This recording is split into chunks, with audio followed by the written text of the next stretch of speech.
I kept a secret for more than 40 years, and it began on a night when the wind bit so hard it took the bark off words. In our town of Greyleaf, the kind of place where the hardware store smells like rope and coffee, and everyone knows how your grandfather stacked hay. The winter of '79 was a long, yellowed page that never seemed to turn. I was 39, widowed 2 summers, stubborn as a fence post, a man who could fix a gate, but not the hollow where grief kept house. I lived alone at the edge of the timber, where the county road humped once over a creek, and then gave up pretending to be busy. There was a porch, a wood box that always needed filling, a stove that sighed like an old dog in sleep. There were 6 ewes in the back lot, holdovers from the years when my wife, June, insisted we keep something that bleated and looked back at you. We had lost 2 lambs that January. I blamed wolves because blame is quick and winter makes a man quick with the wrong things. I found tracks at the fence line, long, clean ovals with nail marks and purpose, and I told myself a story that made anger fit like a mitten.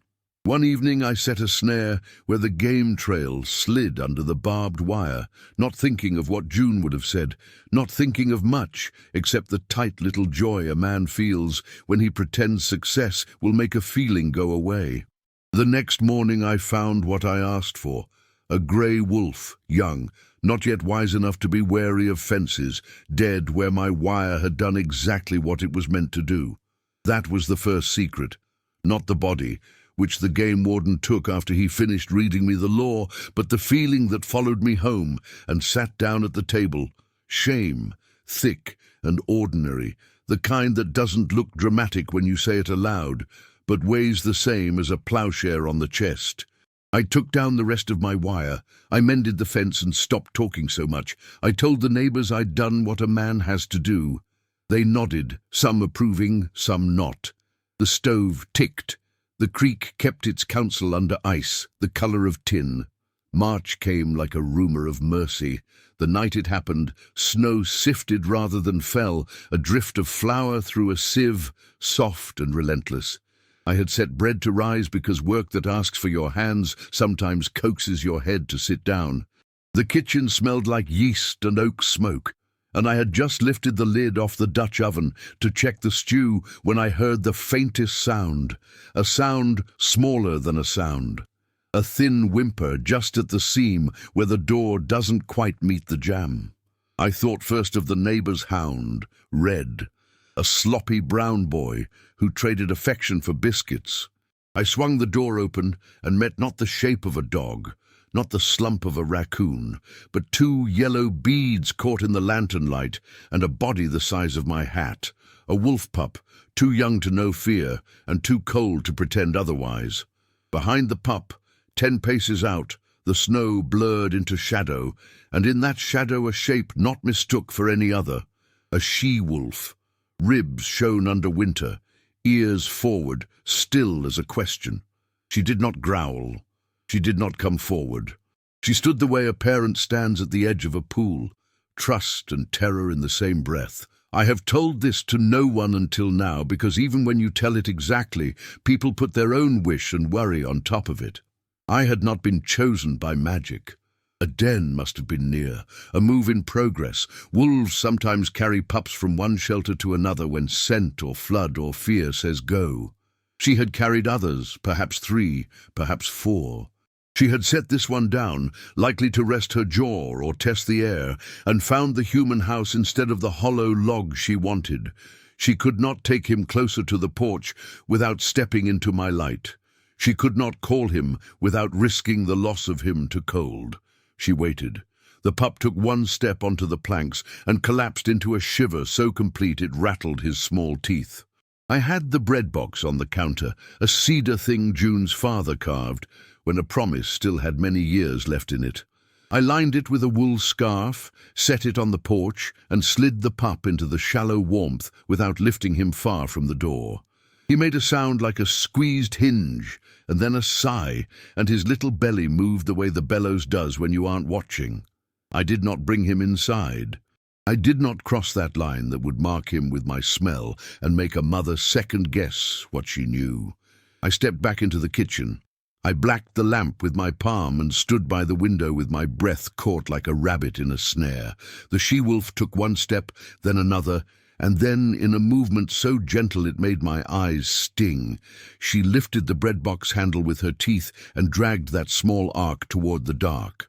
The box scraped once on the threshold and once on the top step, and then it was in the snow, and then it was among the spruce shadows, and then the night folded over it like a blanket. I slept on the floor that night, as if my bed had grown too large for a man alone, and the boards could assure me that I had not imagined what I saw. In the morning there were tracks, hers small as a whisper for a wolf, tight like beads on a string, and his the faintest smudges where the box had kissed snow and then left it untouched.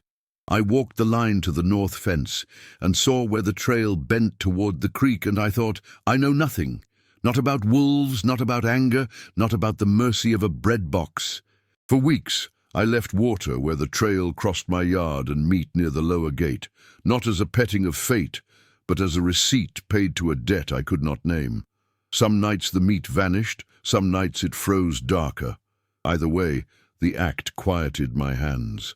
I also left my pride at the back step, like a pair of muddy boots. I wrote what I saw in a ledger, scat with hair and bone. A kill in the alder 3 miles up, where the ravens held parliament. A howl at 3:11 a.m. Thin, high, more question than claim. The pup, if he lived, would grow teeth and trouble, and a face that might look back at this house and not know why it remembered warmth.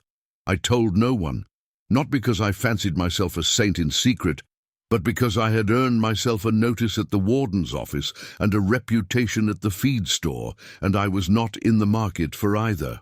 Also because wolves were not stories here. They were a reason men leaned out of pickups and spat out words that start fights. I still had sheep, fewer now, and I began to night pen them and hang flaidry, a silly thing to look at, flagging on a rope that snaps in the wind and spooks a wolf long enough for the lambs to learn the taste of the next morning. The snow rotted that April. Creeks forgot they were tame and jumped their banks. One evening, when the thaw smelled like rust and wet earth, I heard a howl so close it put a thumb on the place between my lungs. I stepped to the porch and did what I had not done since June's funeral. I answered. Not a wolf call.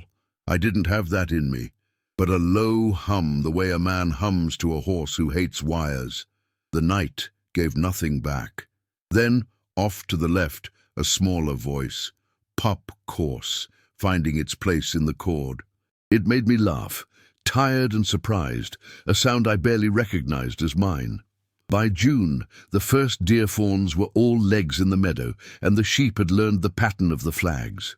On a morning when the light came in sideways through the cottonwoods, I found prints larger than a dog's wolf, and in the center of the back pad a small white fleck of hair caught on a branch, as if the animal carried a scar or a mark where the fur broke. I said aloud, "Button," because the bread box had brass ones on the corners that shone like small coins, and because naming is how people keep from disappearing. That summer, I met Marta Quintero, a state biologist with a calm voice and boots that had known their share of mud. She was in Greyleaf to talk about non-lethal deterrence, to be heckled politely by ranchers who distrusted graphs, and to collar a wolf if she could. I said nothing about bread boxes. I did say I had seen sign. She lifted an eyebrow and waited the way good listeners do. "I'm not your enemy," she said. "You wouldn't be here if you were." I took her up the alder draw at dawn, and we sat very still until the ravens told us something was afoot. We did not see Button that day, or the she-wolf. We did see where lives happen, tracks of elk that had not run frantic, droppings of coyotes, a place where a bear had pulled a rotten stump apart for the beetle music inside. Marta wrote notes. I watched her patience and felt a species of envy, not of her youth or her education, but of her gentle certainty that watching is sometimes more than enough. Late in August, harvest dust lifting off the road like a curtain in a hot theatre, Jonah, the pastor's boy, came running from town with lungs too small for his legs. "Mr. Finch," he gasped, "my dad says come to the church. The carvers lost 3 calves. They're saying it's wolves. They're saying it's your fault for teaching them we're a buffet. Word moves fast in a place where boredom and worry share a porch. I wiped my hands. I walked to the carver's place. Every step a quiet prayer that facts would be kind. They weren't. 2 calves lay in the shallow part of the creek, bloat just beginning, hindquarters eaten. One had the throat crushed the way I knew a wolf will do because time is a tool as well as a hunger. The third was missing. I stood there while men told the story they needed to tell to steady their day. I looked, because looking is the debt you pay when you decide to live where wildness keeps its own counsel. I found something that cooled my breath. Dog tracks. Domestic rounder pads, shorter stride, no long travel in them, the loop and meander of a dumped or gone rogue pair. And there, on the flank of one calf, a straight cut, not the ragged work of teeth, but the tidy cruelty of wire or sheet metal. This was scavenged, I said, and Carver's face turned toward me the way a man looks at the place where a subsurface rock just knocked the edge off his plough. Don't, he said. I didn't.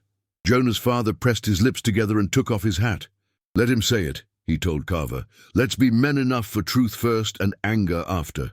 We walked the fence line and found where downed wire had let the calves wander down to the creek. We found tracks of 2 strays from town, the Hoffman dogs, likely, notorious for running deer. We found the 3rd calf, alive, hiding in the willows, trembling with the memory of coyotes nipping. We brought him home and bandaged the wire cut. That was the day I understood the second secret. Sometimes a man can keep a town from lying to itself, but he has to shut up while he does it. I did not crow. I helped mend. I offered to pay for a guardian dog, a Maremma or Pyrenees, who would sleep with the herd and tell a wolf that the time of easy meals had passed. I said it could come from a church fund if they preferred. I did not say the fund was me. That winter, Button's pack found a rhythm that steered around pens and barns and came down the ridge to hunt deer in the oak flats. The howls rose some nights when the moon was a coined edge over the prairie, and I sat in my kitchen with all the lights off and let myself feel something shaped like joy, with the hard part taken out. If any of the men in town wondered why I had stopped talking about wolves like a man in a fistfight talks about his opponent, they did not ask. That is another habit of small places. We notice and we leave alone, unless leaving alone will break something that we need. Looking back, I see that night on the porch for what it was, not a miracle, not a sign in the way people like to collect signs, not even a forgiveness I had earned. It was the physics of a mother saving what she could and a chance for a man to decide whether he would be owned by the worst thing he had done. I carried the bread box inside after the thaw and set it on top of the cupboard. June's father's carving looked back at me, a wave pattern along the edge, and I thought, maybe the heart is not a door you lock against regret. Maybe it's a hinge you oil, so the next opening doesn't squeal. I kept the 3rd secret until the day I couldn't. I had once killed a wolf, and then a wolf had asked me, without a word, to help her keep a pup alive. The sum of those 2 facts made a man out of the leftover of me. No one knew it yet. The village would. But that would come later, after decades of quiet work, after storms and fires and a meeting in the church basement where people leaned forward, ready finally to hear what had been humming under our days all along. The night with the bread box didn't change Greyleaf. Time changed Greyleaf, which is to say we did, under the nudging of weather and bills and loss, and those few decisions that tilt a life so gradually you only notice when you look back and see the road take a different hill. I learned to treat my opinions like tools. You bring the right one for the job, and you keep them sharp and quiet until needed. I also learned that wolves are not fairy tales with teeth. They are neighbors scarce seen, hungry some winters, skittish many springs, doing the arithmetic of muscle and risk the same as any rancher does with hay and calves. Marta Quintero came back most summers, parking her state truck by the church where the shade arrived first. She brought a binder of collar data, the kind of map that looks like tangled thread until you press a finger on a knot and see it's just a place a pack like the way we like a diner, reliable, satisfying, shift-changing. She and I, and sometimes Jonah, rode the ridge at dawn to look for sign. We didn't see Button outright, but once I saw a she-wolf cross a clearing with a white fleck at the back pad and a gate that said "Work, not drama." I didn't say her name aloud. I didn't say anything. Marta smiled without looking at me, the smile people get when the truth sits down beside them without needing a chair. We started a routine in town we called Coffee at the Bridge. It wasn't an organization. It was a thermos and a card table by the creek, where the county road rattled its bolts over the culvert and people going past had to slow down and look at one another. On Thursdays, if the weather allowed, I'd bring coffee and sticky buns from Ruth's Bakery, and whoever showed up, Carver, the Hoffmans, Mabel from the clinic, Pastor Reuben, sometimes Marta, we'd talk about fences and dogs and why Elk had decided that the field behind the school was better than the ridge. We made lists that looked like shopping, flagging, noisemakers, range riding hours, a guardian dog for whoever was next. Nobody voted. People adopted jobs the way a man reaches for the right wrench from memory. The first guardian dog arrived on a Sunday when the whole town had potluck in the churchyard. He was a Maremma named Oates, because Carver's youngest liked the way the word tasted, and he rode in the back of a pickup in a sea of children's hands. Carver, a man who measured his words like nails, only what you need, set a bowl down for the dog and leaned on his tailgate and didn't say thank you, because that would have made a ceremony out of what needed to be habit. I kept the fund anonymous. It came from my pension, from a little insurance after June, from a box of cash that grew slowly and emptied quickly. Pastor Reuben called it the Greyleaf Fund. People in town called it the Angel when they were joking, and I called it rent. The price a man pays willingly to live among what he once tried to push away. Over the years, we saw bad winters and easy ones, fat calves and skinny. A fire that jumped the railroad right-of-way and changed how the North Slope grows. Hoffman's dogs killed a fawn and learned not to run again, because Hoffman learned to chain them at night and pay for obedience school with money the fund covered if it had to, because it is cheaper to train than to bury, and there is more dignity in it. Coyotes learned to give the east pastures a wide berth when Mabel and her boys hung CDs that blazed sunlight like chalked halos. Elk came down earlier one fall, and Button's pack, if it was her pack, we never made pets of them by naming, shadowed the herd along the creek and kept their work to what deer and elk offered. We lost sheep one year in a storm when the fence lay under an ocean of drift, and even Oates had to make choices in the dark. We didn't blame wolves for wind. That felt like progress. Every Thanksgiving, I took the bread box down from the cupboard, wiped the cedar with oil, ran my thumb along the wave pattern June's father had carved, and set it back. Sometimes after coffee I would lift the lid just to hear the soft click it made, a sound as precise as a metronome. This is how long a moment lasts if you set yourself to it. In a shoebox under my bed, I kept Polaroids, the den entrance we never approached but glimpsed from the far ridge, a tuft of white on a branch, tracks in fresh powder like poetry without adjectives, a collar in Marta's hand with a number that meant a wolf had worn it and lived a while seen. I wrote dates on the backs in ink that outlasts memory, not to prove anything, to reassure myself that what I thought I had learned had a spine. One summer, a poison rumor blew through town, the way cut hay makes its way into your clothes. A few calves had died quick, foam at the mouth, tongues blue, and Carver swore a blue streak I won't repeat, because you don't teach children to talk like that even when they have reason. The easy story was wolves. The vet said nitrate poisoning from a freak flush in the sorghum. The hay had gone hot after a sudden rain. 2 nights later, Deacon's boy showed me a bag of strychnine he'd found behind the feed store dumpster, the paper damp and the label peeled, the danger plain even to a child. It had been sold off the books, a leftover of a time when men bragged about shortcuts and no one asked to see the receipt.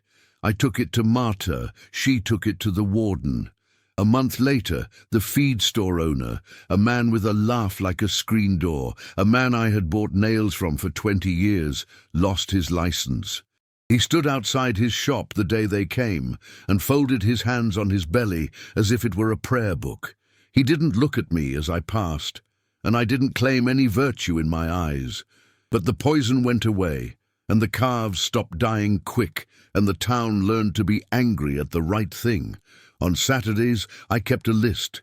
Fledry down by Mabel's, check the hot wire at Carver's lower pasture, walk the line along the alder, look for sign. I didn't put Button's name on any line because she belonged to nobody's page. Once, on a morning when the fog was eggshell thin and you could see where the sun wanted to be, I watched from the aspen as a she-wolf with a white fleck on the back pad nose touched a half-grown pup. The pup tried for her ear like a clown. She bared teeth, not cruel, instructive. That little family flickered through the trees like light through lace, there and gone, woven, not captured. I went home and wrote down the date, and then did something I'd never done before. I wrote thank you and underlined it. To whom? To physics. To luck. To the part in a man that can still be educated after 40. Pastor Reuben and I built a notice board by the bridge and tacked up cards. Who needs a range rider for calving week? Fladry available. Call Elias. Guardian dogs. Church fund helps. Talk to Marta about collar data Thursday at 3. We tacked up photos of students from the school holding the noisemakers they had made out of pie tins and baling twine. Small faces daring worry to argue with them. Some people thought the board presumptuous. Some said men should mind their own fences. But every time a wind lifted a corner of a card, somebody new would tack it down. A few times over the years the county asked me to speak at a meeting, and every time I said no. I am not a speech man. I talk with hammers better than microphones. Also, I had still not told what I had done and seen. The snare, the bread box, the mother wolf. I told myself I kept quiet to protect the wolf, to keep her from being made into a mascot or a villain. The truth is, I also kept quiet because saying it would set the shame in air, and I wasn't sure shame belongs anywhere but the heart, where it can be used as a weight to steady a man's hand. Then came the fire summer and the thaw flood spring, and the meeting where quiet would have been cowardice. That spring, Snowpack went out of character, came down all at once like a man who's held himself polite through a dinner he couldn't stomach. The creek filled its banks and then forgot them. The town sandbagged the culvert and shoveled until backs said names they hadn't said since the army. Up on the ridge, a lightning strike from the year before had laid a claim and bided its time, and in August it took advantage of a wind that thought it had a right to a name. The fire licked into the pines and then roared like an insulted god. We fought it the way a town fights, yellow shirts, bulldozers, news cameras that don't converse. When the line held and the fire laid down and went to smoulder, we stood by the church with the taste of ash in our mouths and waited for blame to pick someone. It picked wolves because that's an old hat and fits too many heads. Men said the elk had been pushed down by wolves and churned the creek banks and helped the flood. Men said wolves drove deer through the underbrush and kept it from being cleared by grazing, which fed the fire. Some of that is a science you can argue. Most of it was a shape men know how to throw when they feel helpless and need agency the way a starving man needs salt. The county called a meeting. Not at the town hall because the roof leaked, but in the church basement where the coffee had opinions and the chairs complained under the weight of many arguments. I took a seat in the back, my hat on my knee. Marta stood up front next to a map with colours on it that announced facts before she opened her mouth. Carver sat with his hands flattened on his thighs. Hoffman stood by the door where men who want to leave easily always choose to stand. Pastor Reuben looked like a man who has preached forgiveness so long he can define it and still finds it impossible on Tuesdays. When it was time for public comment, I surprised myself by standing. You know the sound a room makes when it recognizes the boot scuffs of a man who mostly keeps his seat? It's like a screen door half-latched. I walked to the front, didn't touch the microphone because I don't like machines between me and a neighbor, and said the thing I had not said. When I was 39, I began. I set a snare and killed a wolf. The warden took the body and left me with the part I needed. That winter a she-wolf set her pup on my porch because she couldn't carry him any farther. And I put that pup in a bread box with a wool scarf and set it where she could take him. That's me. That's the shape of my shame and the start of whatever good I have done since. I'm not telling you this to make a statue of myself or a hero out of a wolf. I'm telling you because we're about to decide how we're going to remember these last months, and remembering wrong is the fastest way I know to break a town. No one coughed. Marta looked at the floor the way people do when they keep from crying in public. Hoffman stared down at his boots as if they had told him a knock-knock joke in a language he barely knew. Carver's knuckles stayed white, but his jaw quit grinding. The wolf did not cause the fire, I said. Lightning, fuel, wind, these are physics. The flood did what water does when you give it a slope and a path full of hoof holes and old channels. Wolves do not manage snowpack. We do by how we log and cut and burn and build.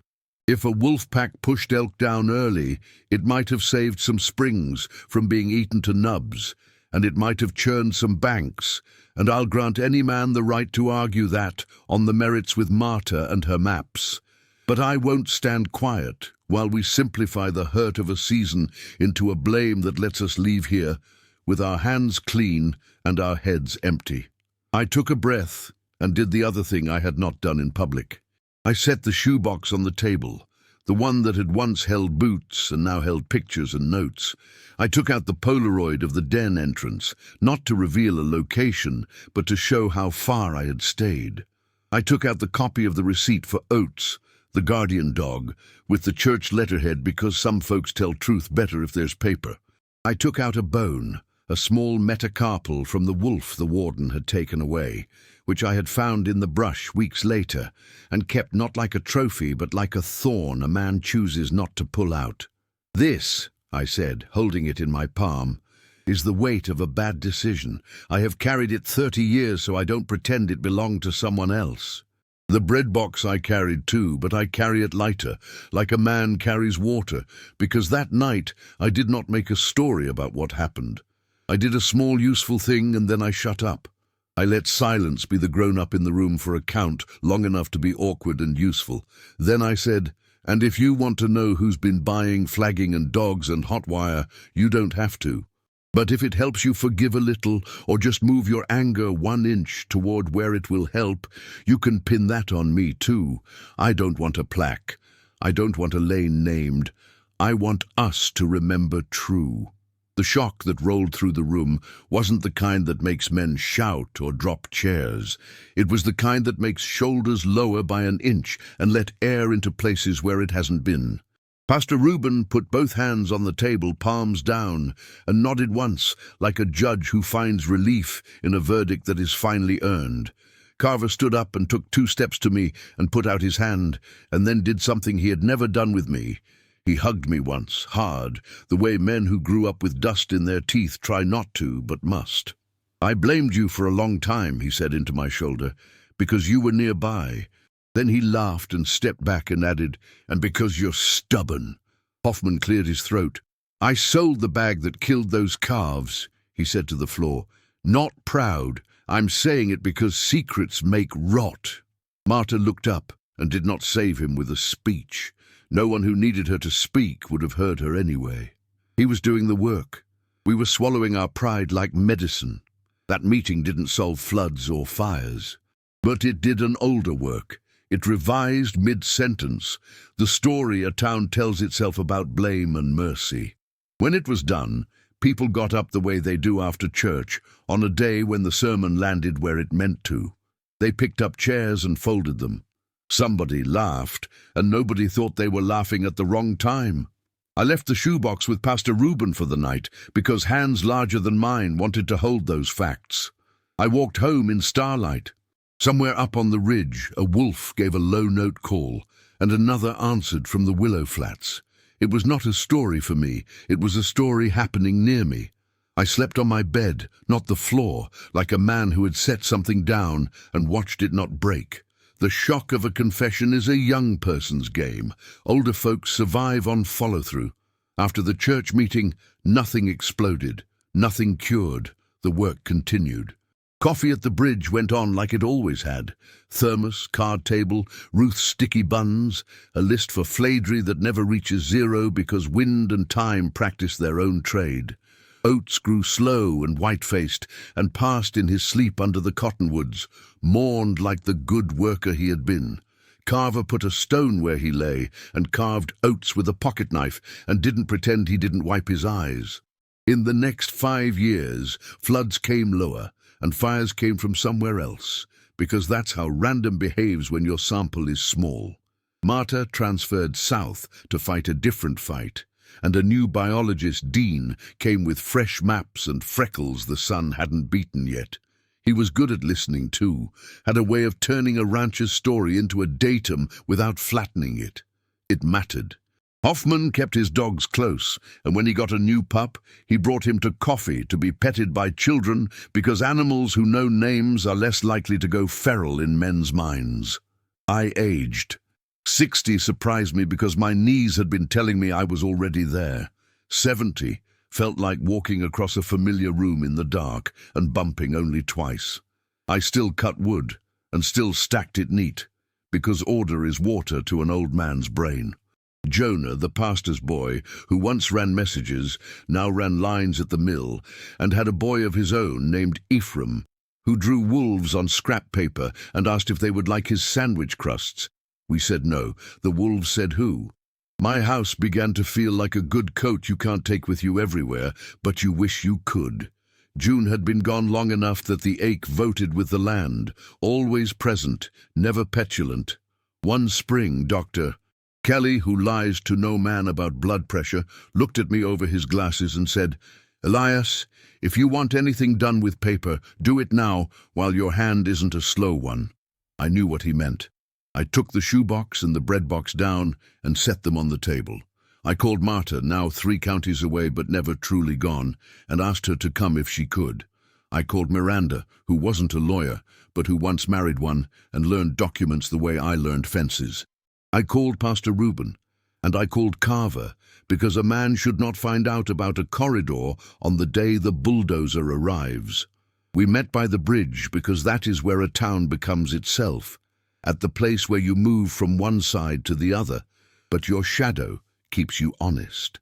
I laid down a map that a land trust woman from over the mountain had brought a year earlier. I had filed the conversation in my back pocket then because I wasn't done with it. The map had a stripe drawn where elk traditionally walked and deer made habits, and wolves moved like a sentence that doesn't need a period. That stripe crossed 3 properties.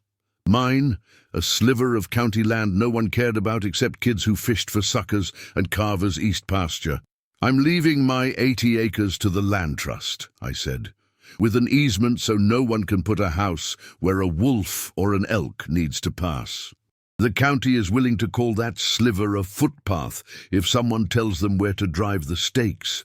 Carver, I can't ask you to give up grazing, and I'm not asking. I'm asking if you'll sign a paper that says for 2 weeks in spring and the same in fall, you'll run your cattle on the west half, and we'll hang flagging on the east to remind everyone, man and ungulate, how we mean for this to work." Carver looked at the map as if it might start talking. "What do I get?" he asked. "Not mean. Practical. You get a gate nobody argues with," I said. "You get fence repair paid by the trust. You get hay from me the years the spring run beats you thin. And you get to say your grandkids watched elk pass like Sunday." He scratched his chin. "You're leaving your place to strangers?" "To neighbors I haven't met yet," I said. "Land isn't jealous if you ask it to keep company with decency." He spit, the way men do when they need to buy a second to think. "I'll sign," he said finally. "But I want my name on a board somewhere, not big. Just big enough that when Ephraim asks which Carver that was, his dad can say, 'The one that got smart before he got dead.'" We laughed, because that is how you bless a plan in a small town. Pastor Reuben prayed, not long, not with a show. He said the three words that anchor every sane petition: teach us how. The Land Trust did the paper dance, which is to say, Miranda and her lawyer friend did it, while the rest of us nodded and signed where the sticky tabs told us to. The county measured the footpath and put up 2 posts and a sign that said, public access, no motorized vehicles, which made 3 teenagers on dirt bikes grin and then go somewhere else. We hung flagging across the east half of Carvers for the 2 migrations and took it down after so the wind could forget the taste of it. The first year we watched 43 elk cross at dusk like a soft boot parade. The wolves, 2, maybe 3, fell in behind, not chasing, just moving with them as if the verb they chose was accompany. That fall, with the easement recorded and my will signed and the shoebox sitting open because the past seemed to want a last airing, I wrote a letter to the town. I wrote it with fountain pen because ink that bleeds into cheap paper feels like a living thing, and I wrote it in my voice, not the voice we use when we think a document demands hairspray. Neighbors, it began, I've lived among you mad and grateful, sometimes both in the same hour. I have done harm, and I have done what I could not to make it permanent. If you are reading this, I am either dead or too breathless to argue case law. So let me say what I mean without worry for whether it will tank my reputation. When I was young and angry, I killed what I did not understand. When I was older and ashamed, I carried what I had done, so I would not try to spend it in pieces too small to notice. A wolf put a pup on my porch, and I learned the difference between story and incident. One is what we build to make ourselves comfortable.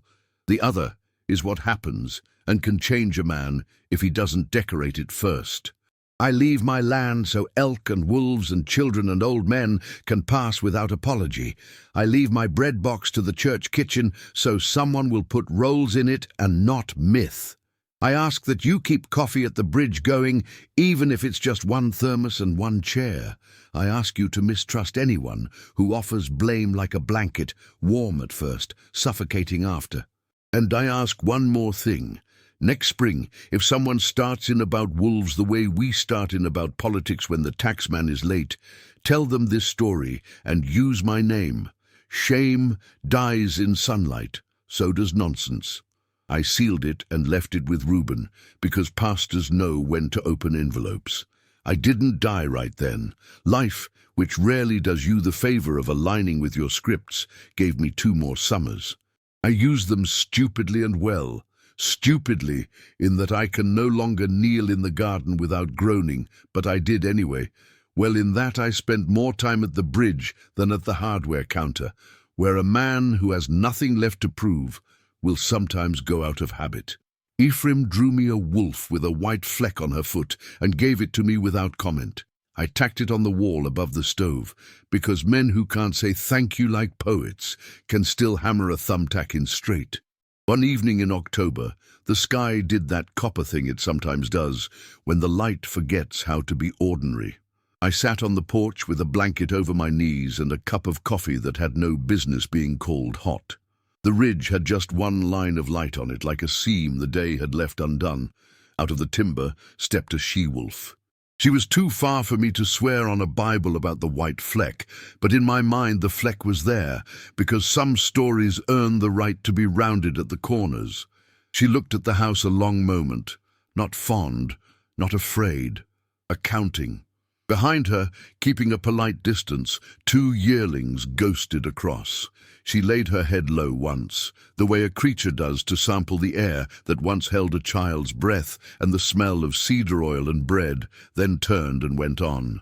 I let the coffee go cold, because you don't put heat into your mouth when your chest is already full of it.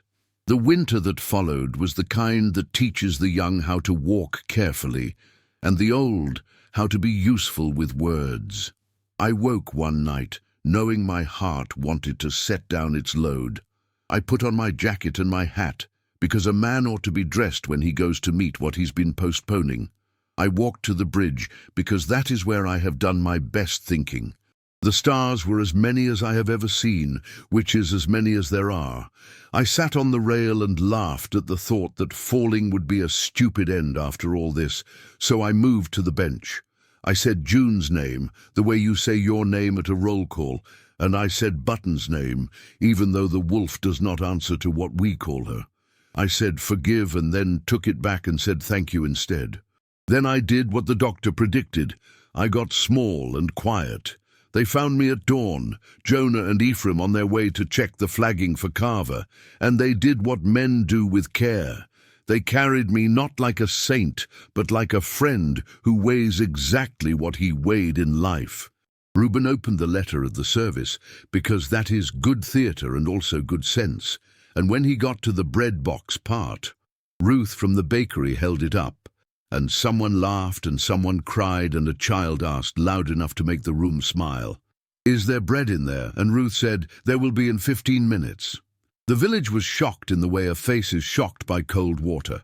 Not damaged, just woken. Some men had not known the snare part. Some had suspected the bread box, like you suspect a river you grew up near of having deeper parts than your mother let you swim. Some hadn't known the fund was me. Carver stood up at the potluck and said, "If you ever called Elias a fool for his flagging, you owe him a thank you. If you ever called him a saint, you owe him a beer and a correction." We ate casseroles that tasted like comfort and grief and salt. Come spring, they kept coffee at the bridge. Jonah and Mabel and Ephraim with his wolves drawn better now.